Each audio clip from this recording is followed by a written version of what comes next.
morning, Sri Lanka. You're here with me, Amaya, on the show, and it's a great Wednesday morning, a brand new week, a brand new middle of the week. Actually, it's not the beginning, it's not the end, it's somewhere in the middle. So everyone's settled down into their daily, weekly schedule, and they've sort of sorted out how they're going to have continue the rest of the week.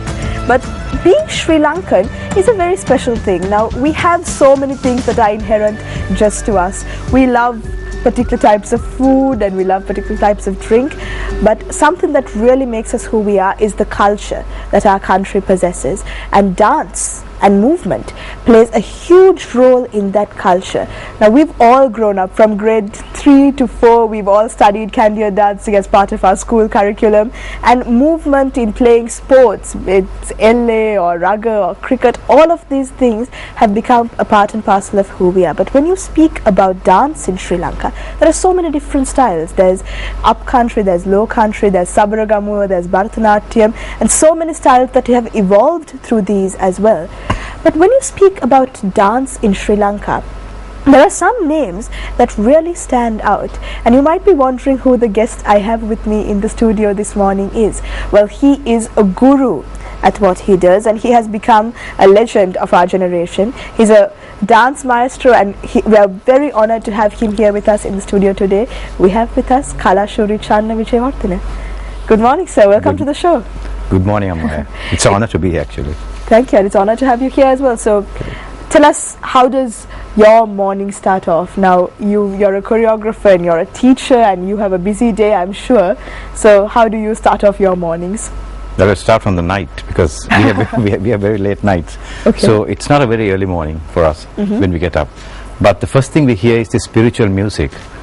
We hear the spiritual feeling is very important, because every day I create. So the morning is very important.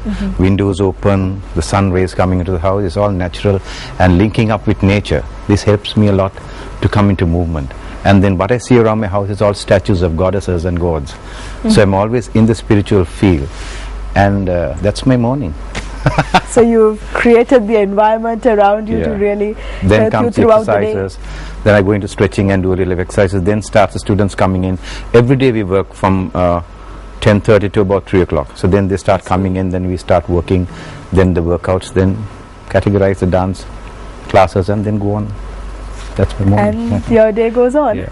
Then in the evening, of course, we have shows and lectures and different things. It's all dance. It's all art. And you're doing what you really love, I'm sure. Of course. I really love what I'm doing. If we rewind and we go back to how you started out. Now, you were actually born in Rangoon. Yes. How did you get that? How did you get there? It's a good question. Well, I was born in Rangoon. My father was working at the Foreign Ministry and High Commission, Rangoon High Commission. I see. Burma. It was Burma at that, Myanmar. It was Burma at that time. It was only 10 months I was there. And we were flown into London, and that's where my primary education was there. In London, we were for 5-6 years in London, and then we came to Sri Lanka. I can say this is the start of my dance career. There is a link there, because in London there is a class called K12. It's a movement class. How you find yourself. There's a period you have to go and you roll on the ground, and they teach you how to roll on the ground. Then you climb these rope ladders. They teach you how to climb, how to jump down from a ladder, how to land, how to carry a posture. Then you have this, you get a lime on the spoon and walk straight to get your posture correct. So the posture training is given. So kindergarten is different, then the next grade is different. Grade by grade, movement is analyzed into the system.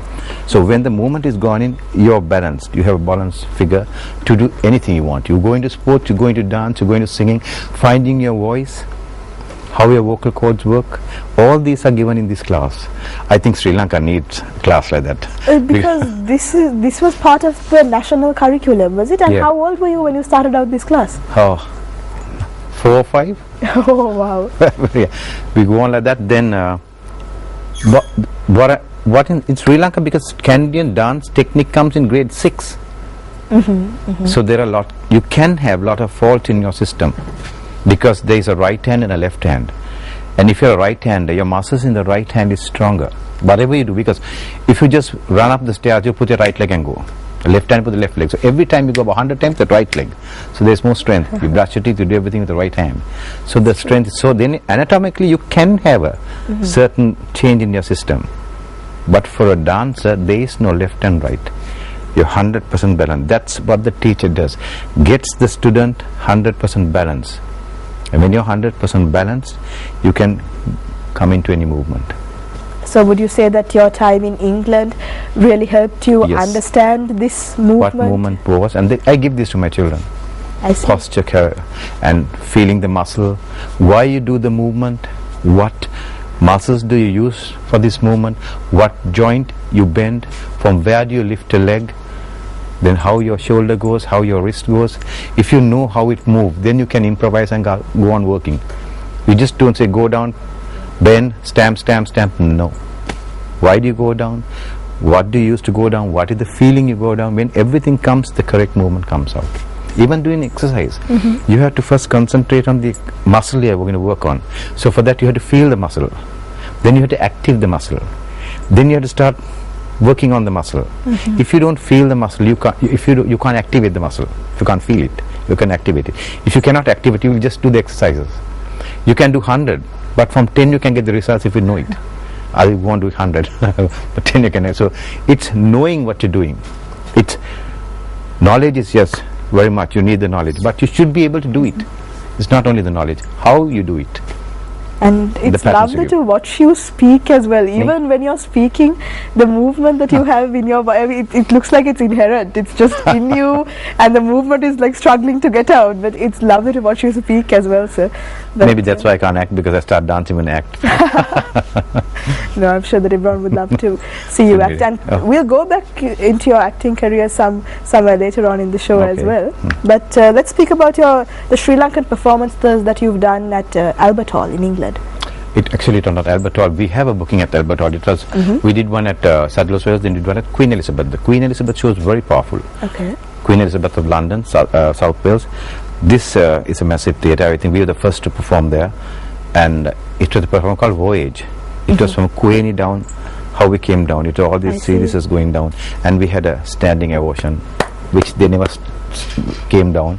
So we came out, then people said you have to come back the backstage. The director said go back, you have to go on stage again. So we went on and we did another beat there. Then we did a small link of about 30-second small dance there. They're going on clapping, so this is superb experience.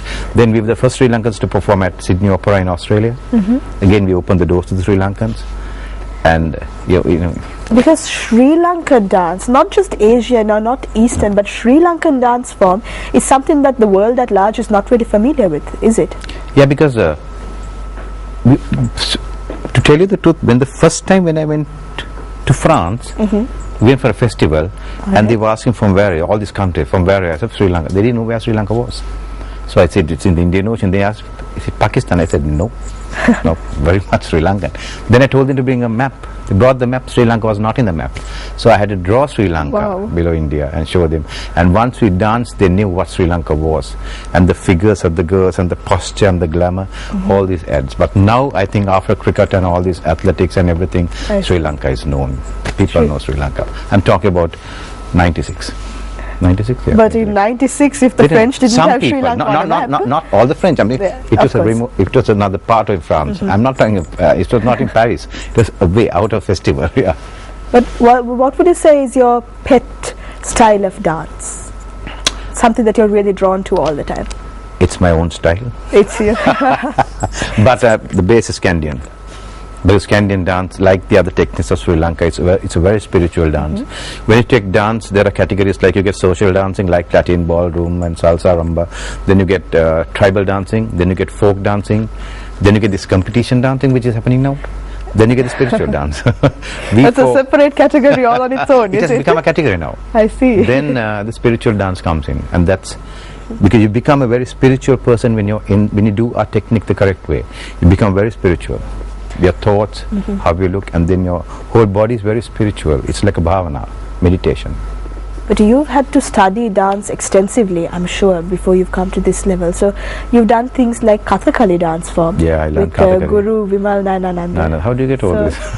We research and then we ask you about it. So tell us about that experience as well. Well, Kathakali was a technique I was really mad of because it was seeing my guru dancing, Chitra Sena. That's see. where the switch was on when I saw him dancing, and it was Guru Vimalanand. I never got a chance to go to India and study Kathakali dancing, but seeing him dance, because he was Prince Nala, and seeing Prince Nala dancing, but I played Nala after that. I see. But seeing him playing Nala, Damayanti, Nala Damayanti ballet, but Chitra Sena was the switch. I was into sports, and the switch of Chitra Sena, Dr. Chitra Sena on stage. It was like just like a statue moving. What happened? I can tell you. I can tell you what happened. Please go on. Dr. Chitra Sena is a very close friend of my father, and my sister was in their troupe. And I was into sports, so every day after sports I used to go and drop my sister, bring my sister from there, and blah blah, these things used to happen. One day Vajran, they call them Vajran, it's an uncle because they're very close to my family. She said, Ani, can you come in the evening, can you bring, told my father, can you bring, my father's name was Prem, Ani Prem, can you bring Channa and them, I want to sell souvenirs. There was no one to sell souvenirs, so we were there selling souvenirs, and I want all the foreigners buying souvenirs, all foreigners going in. Okay. I wonder what, I just sat in and wondered, I was trying to wonder what are they watching, and when I was seated there, Sunday light came on and there was this statue on stage, Dr. Chitra Sena, with a very short costume, beautifully carved legs, marble carved figure on stage and moving, and I just realized what is this? This is Sri Lanka. And what am I doing? Sports. I'm not condemning sports, but you get sports anywhere. You play cricket, the cricket stroke in London, India, anyway is the same. Well, we have our heroes, world top heroes. I'm not saying. Then we raga love our cricketers. when raga, it's the same pass. Side stepping or whatever kick or it's the same movement. But dance is Sri Lanka. One move, it's Sri Lankan. One drum beat, it's Sri Lankan. So the feel of Sri Lanka, nowhere around the world there is. So we have a unique, very rich technique. And when I saw this Dr. Chitra Sena on stage, that was it. So I couldn't, it was very difficult for me to switch from dance, from sports to dance, because in sports you use totally different muscles. When you come into dance, it's totally different muscles. So this was a big challenge for me, whether to drop this or not. Of course, because you were playing rugby at the time at Isipatana College, and was that switch a very hard thing to do, because you were going from something that's quite a primal sport, actually very masculine, sort of rough, looks pretty nitty-gritty to me. No one knew I was dancing at that time. I didn't want to tell you, a big joke, because it's a girl's job. The dancing is girl, dancing is girl. I never told anyone. And in dance, you turn your system out, your legs are turned out, posture. In raga, you're very straight. So even when you're tackled straight. You can just take it. So when I turn my muscles out and I go, if I get tackled, I get thrown out in the audience. I'll be in the It's a very painful experience, I'm sure. Yeah, how to use the muscle training that. Then I still remember this once. In my bag, they found these stretch pants. And it was a big joke for them. So I said, it's my sisters. Now don't shout at my sisters. And then slowly, there was one particular day, it was a raga match and a show. And I had to play the match and I had to run, because the show started at 7, this finished at 6. So I remember just finishing that running, and I still remember when I finished the dance, the whole of my colleagues, all my friends were in the audience, and they were in the balcony clapping. So that's where they started admiring. It was a big joke for them. and the dancing, blah blah blah. And then how sports came into me was, I admire sports because I could break away from the tradition to do my own technique. Was sports which made me break. It's movement again. When you're in one technique, you do a Canadian technique, or you go to a low country technique, or Sabaragama technique, or Kathakali, whatever, it's techniques what you do from your movement.